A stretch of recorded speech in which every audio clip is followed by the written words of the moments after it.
One way that some people react to their trauma is to shut it down. And this is a form of the urge to control. You can control your feelings, your life, and sometimes most destructively of all, trying to control other people. And this is one of the 3 relational patterns that I've noticed so much in traumatized people: escape, cling, and control. And everybody has a little of each, even non-traumatized people. But those of us who were abused or neglected as kids can lean in pretty hard into one of those.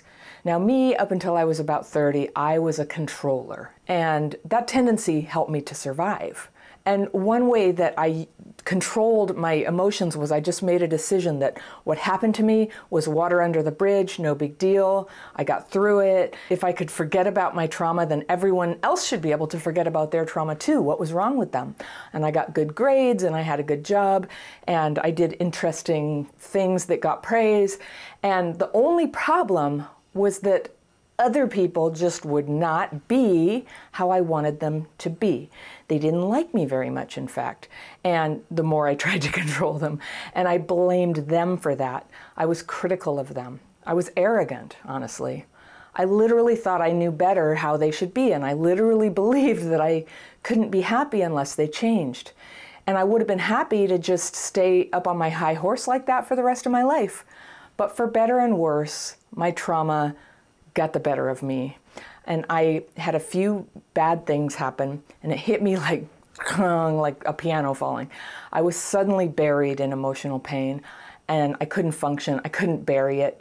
And I now know that what was happening to me was that my childhood PTSD symptoms had sort of come out like a genie out of the bottle. And it was humbling.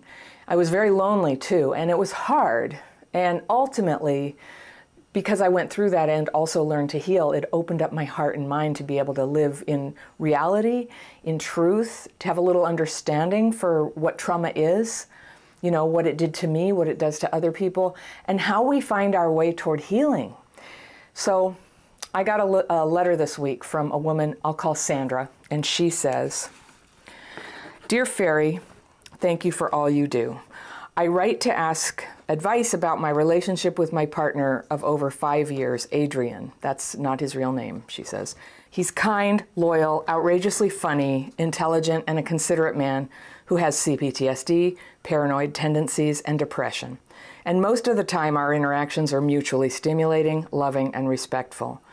We're both high-level musicians, and it is such a delight to make music together. However, at times, even when we have been having a positive interaction, his mood changes suddenly, and he can be defensive, judgmental, sulky, condescending, and downright trolling." Okay, got the fairy pencil. I'm going to just circle some stuff. I'm going to read all the way through Sandra's letter, then I'll go back into a couple things I circled so we can talk about what's going on here and see if I can help. All right.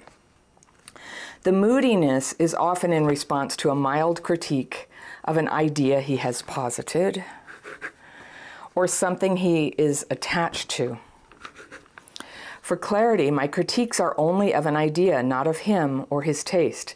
He has a first-class mind for poetry, music, philosophy, but more, he's a brilliant father. His daughter is 9 years old, and we have her half the time. We are both enrolled in PhD studies, and we understand the dialectical process. I appreciate the process and find Adrian's critique really valuable, but Adrian will hear the critique as shaming, a comment on his ineptitude, which it is absolutely not. I don't think I have CPTSD. My mom was Munchausen by proxy and probably had a personality disorder. She suffered terribly as a child and as a young adult.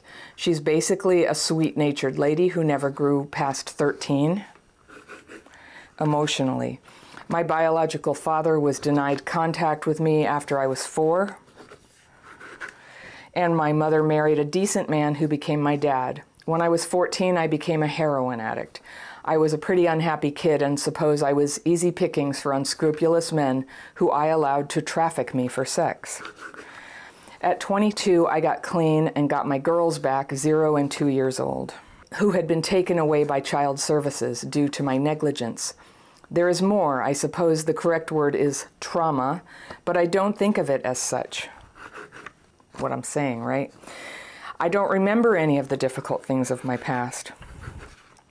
I have found little value talking about it and can only conclude that life is complicated, but you have to crack on. I am lucky to be mostly resilient and able to appreciate the magnificence of nature, the sweetness, absurdity, and beauty of people, dogs, and art. My younger sister, Rose, now this section about her sister and mom I almost wasn't going to read because it felt like it was a digression, but I'm going to share it because I think it sheds a little bit of light on what I think is going on. All right, my younger sister, Rose, had the worst time, though. Mom was a child psychologist, and as such, had Rose declared intellectually disabled. While Rose is on the autistic spectrum, she is very capable, currently completing a master's in early childhood education. Because I escaped Mom's stranglehold mid-teens, Rose became Mom's support and learned that her only value was in agreeing with Mom. In return, Mom gave Rose money, restaurant dinners, and let her stay in the other house, paying a quarter of rental market value. Now Rose has become an alcoholic and does not know how to articulate her emotions. Perhaps because she was not encouraged or allowed to have any, only to validate Mom's emotions. My dad, while a good and kind man, was largely excluded from having an opinion, disciplining or advising us as children because he was Indian and had experienced racism since he came to our country as a child. He felt unsure of his place and presumed Mom knew what she was doing. But it was due to his support that I was able to recover, get my girls back, and to complete an undergrad and master's degree.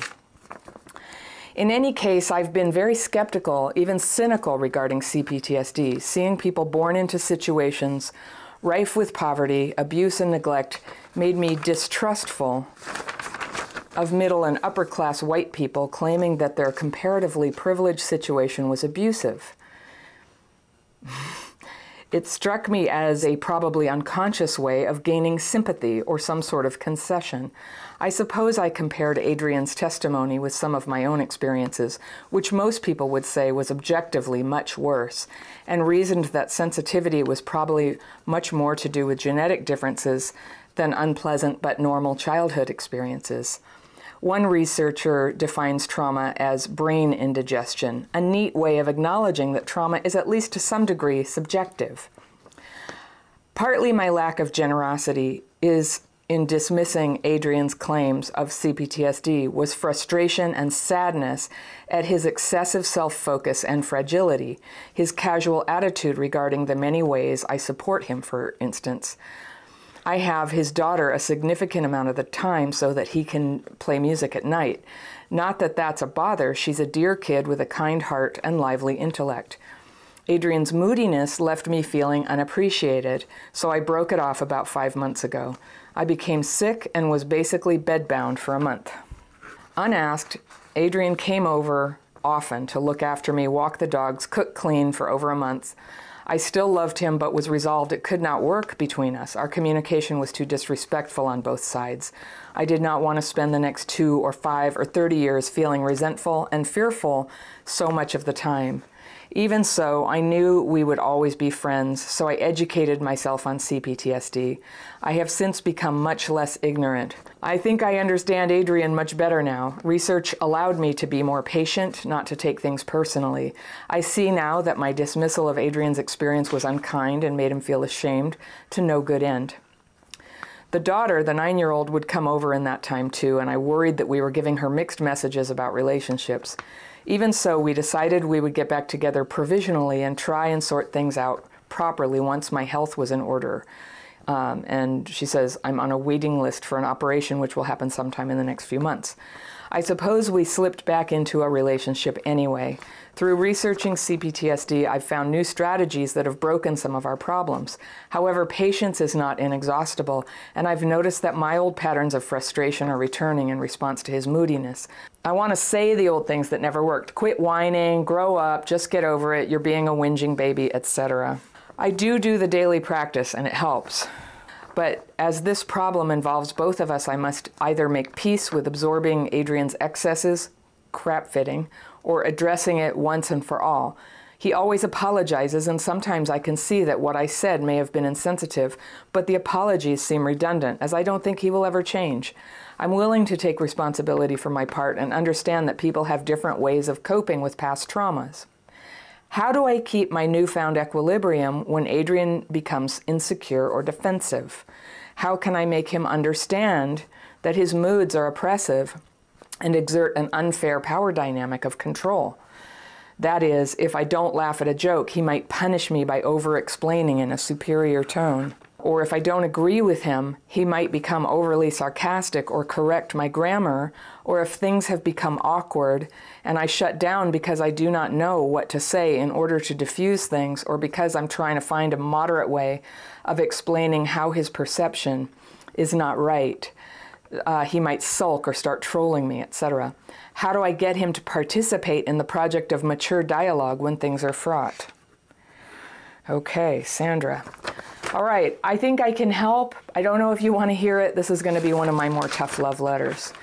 When I introduced your letter, I said, I know what it's like to completely stuff down feelings and just get into controlling other people as a way to try to make reality how you want it. And in my opinion, that's what's going on here. Now, I don't doubt that this guy Adrian has his faults, he's difficult. A lot of people might feel irritated with his moods or whatever, but what troubles me about your letter is that you flat out expect that this is something that people can or ought to be able to control in other people. And so as I was reading your letter, it just, it reminded me of like Spock on Star Trek, like so rational and so, annoyed that anything is not rational. And I don't know, I don't know what that is. It makes me wonder a little bit if you are neurodivergent in some way. And that could be why you have so much difficulty understanding why other people are affected by trauma and it just doesn't make sense to you. That is one explanation. I don't know, you don't mention that. You seem to feel really happy and satisfied with yourself, so I don't want to mess with that. You're happy and satisfied with yourself. I don't think it's right for you to be with somebody where you have criticisms this deep and to sort of demand that they change so that you're comfortable with them. It doesn't sound like something that can be fixed. But I want to go deeper with you because what I notice when you describe your family is that things were quite terrible. You compare yourself to other people who struggle. It's like, I had it much worse. So you know that you had it bad. The fact that you can't remember the traumatic events is very telling. And also, what I notice when you tell these stories about your family is you have a mistaken idea, like you're describing behaviors they have, which is fair, but then you read their mind about what it means. You read their mind about what their intention is and what they actually wanted and the only reason they do this. And that is a clue to me that you are very, very deeply disconnected. I don't know what it is. When I did this to people, I called it arrogance. For you, it might be a neurological difference or something where this doesn't make sense, but you actually cannot read their minds or what other people's motives are, no matter how you're wired. So when you just say like, in return they did this, you have this like psychologization of your mother's and your sister's relationship. And there are facts like gave her money, gave her restaurant dinner, let her stay in the house at quarter market value. Like I'm reading between the lines, you're resentful. You didn't get the same. You didn't get treated as well. You say now she's become an alcoholic, and that's fairly easy to detect in another person, and does not know how to articulate her emotions. No, you don't know that. And perhaps because she was not encouraged or allowed to have any emotions, she only validates your mother's. So that sort of clashes with your mother being only 13 years old emotionally. There's just like a lot of like diagnosis and judgment on the family here and how messed up they were. And your dad was not allowed to have an opinion. Well, that's not really true. Your dad decided not to express his opinions or to try to people please, whatever. We don't know. He knows. That's for him to know. But he was not disallowed to have an opinion. So that's mind reading. And that's sort of a high horse position. Like, I know why everybody does what they do. And here's what I'm calling you on. You're like really looking down on other people. And you're thinking like, I have it all together and these people are all messed up. And I just think that might be working for you now. But given what you've been through, like you were a heroin addict, I'm really curious about like, wait, you have 2 daughters. They were taken away from you at 0 and 2 years old. That's a grave trauma done to them, very grave. Now, you may have gotten off the drugs and gotten them back. I'm not hearing what I would expect to hear about some sort of sensitivity about how your actions have hurt others. So you sound like somebody who would be very, very hard to be with.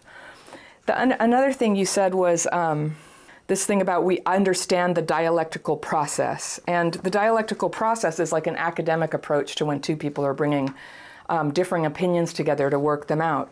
And you appreciate it, and you like his critique, and you think it's valuable, but when he hears it as shaming, a comment on his ineptitude, which it isn't.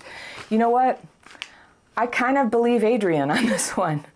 Like that you call it that, the dialectical process in a relationship, and he hears it as shaming. Look, if he hears it as shaming, that's how it feels to him. And so that's what I want to call to your attention, Sandra, is that when people feel shamed by what you're saying, then that's how it feels, all right? That's what it is. And I'm glad you educated yourself about CPTSD, but I just want to reassure you, like, you've got the tip of the iceberg. You don't have it all cracked right now, or you're not cracking on. You read some books or some articles or watched some videos. You're using my daily practice, but you're still not really, like, experiencing it I think there's something that when you experience it, you can understand how trauma and when it hijacks the nervous system, it's not something that people are just like being lazy and not solving. That's not what it is. They're not just like failing to rise to the occasion. I think you get that. Your questions at the end, though, is how do I make him understand? How do I make him participate in this project of mature dialogue? And I think that you can't make people do anything. But if you did want to have mature dialogue with him, you've got to be sensitive to the fact that your criticisms make him feel ashamed, all right? That would just be, like, for starters, to open your heart to your effect on other people. I read your letter. I relate to your frustrations. I think many relationships, some of the stuff you describe, like, my husband has some of those traits. I get frustrated with them, but it never would work if I would just be like, that's it, I'm frustrated with you, now change and be like me. That would never work. Like, everything that gets worked out through basically empathy, tuning in, being aware of how my frustration or criticism feels for him. And that, like all human beings, he doesn't listen very well unless there is some understanding there. I know I'm being really hard on you here, but I just think you're being hard on somebody else, and you asked, so. One other thing was when you separated from him, so you have some medical thing, and I don't know what it is, and it needed surgery, and maybe it has nothing to do with it, but I think it's interesting that when you broke it off and you went and lived somewhere else, you immediately got sick and unable to care for yourself. And I just gotta ask, do you think maybe that your trauma was, just unconsciously just pressing through? Because that's what it does. We somaticize our pain. You being alone in the world and having no one to look out for you, which is, okay, you had this dad. Okay, you didn't even say why your biological dad was not allowed to have contact with you after the age of 4. I assume it was abuse. Sickness is often a somaticization of, trauma that we haven't dealt with yet. And that sounds very woo-woo and touchy-feely, but there's just no way around it. We somaticize. The people who have been through a lot of childhood trauma have an extremely high rate of cancer, diabetes, heart disease, autoimmune disorders, reproductive disorders, chronic pain, and of course the usual suspects: depression, anxiety, difficulty with relationships. So these things happen. And then he came and took care of you, and you sort of, you didn't really consent to be back in a relationship, but you slid back in. And so I just couldn't help but wonder, forgive me if it's wrong speculation, if that was just a way that an aspect of you that cannot express himself can just say, I need to be taken care of too. And I don't have it all together either. That's a very beautiful, humble, open-hearted place to be. And I know that for me, I had a lot of medical difficulties, and I really wouldn't want to wish them on anyone or go through it again if I had a choice. But one good thing is that after being somebody who refused to ask for help and needed to feel like And it's not even that I needed it, it's just how I was wired. After the way I grew up having to be so self-sufficient, it was just really hard for me to be like dependent or interdependent. There's a way that I always needed control. And I had this surgery where I couldn't like get up or walk for 2 months. And the surgery involved donation of leg muscles to other parts of my body. So I was just like in a lot of pain. And I had 2 little kids and I was a single mom, which I guess you've been a single mom a lot in your life, I guess. You haven't talked about that, but you know, that's like a dominant feature of my life during those years. And I had to be taken care of. And in fact, my stepdad came and took care of me. And that was a dynamic that we had not really had as adults at all. And it was really awkward for me at first, but it was really healing for me too, to just have him show up and come help me out for 2 weeks and drive me to I had to go like to the doctor every day for a while, and my kids had to be dropped off and picked up and fed and, you know, just all those things. And he helped me, and it was a really lovely experience. And so in a way, I hope you had as wonderful a experience that somebody shows up in your life and cares for you, and how profound and important that is, even though all the people in our lives are kind of messed up, because everybody is. Everybody is kind of messed up. I hear you that, you know, he just the way he is just like not great for you. It's not great for you, and that's legitimate, and that would be a good reason to leave the relationship if you're not able to accept him as he is. Of course, couples need to communicate, and it's not going very well. He gets defensive, he sulks, and you know, it's a little bit like what you described your mother as being, and that's, you know, we do find ourselves with people who have some of the negative and positive traits. And so it reminds me of what you said about your mother. She was very sweet, but she was immature emotionally. So now you've picked that again, but you picked it, okay? You picked it, and you're not committed to it yet. You're not married. Yes, there's this kid involved, which does put the pressure on for you to make your mind up one way or the other. From what you've said, I think we're going to get a lot of comments from people who just go, that guy, he just sounds like a pain in the ass, and no woman should have to put up with that. You should leave. Some people will say that. And other people will just say, you're so lucky to have somebody who cares for you when you're sick. You should learn to, you know, make more peace with it.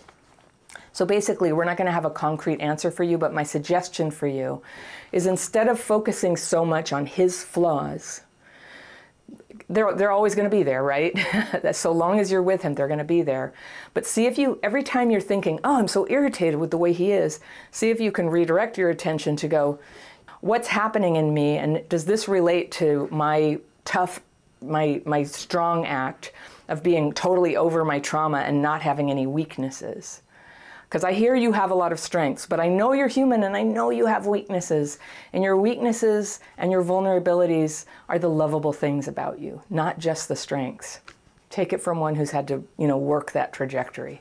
My strengths also became very unimpressive once my weaknesses got out of the bag. They didn't compensate for anything. You know, mainly I was just a person struggling, and that was not that, you know, attractive for other people. Luckily, there was a person here and there who would help me out in a pinch.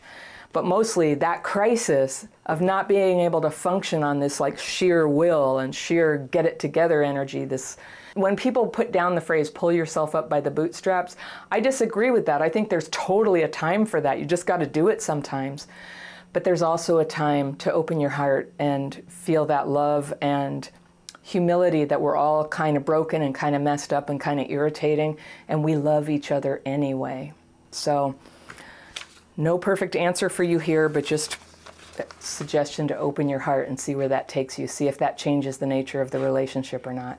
So with that, I want to give you high praise for getting off heroin, for surviving what happened to you as a kid, for getting a PhD, for living this life of culture and refinement and joyful engagement with the world.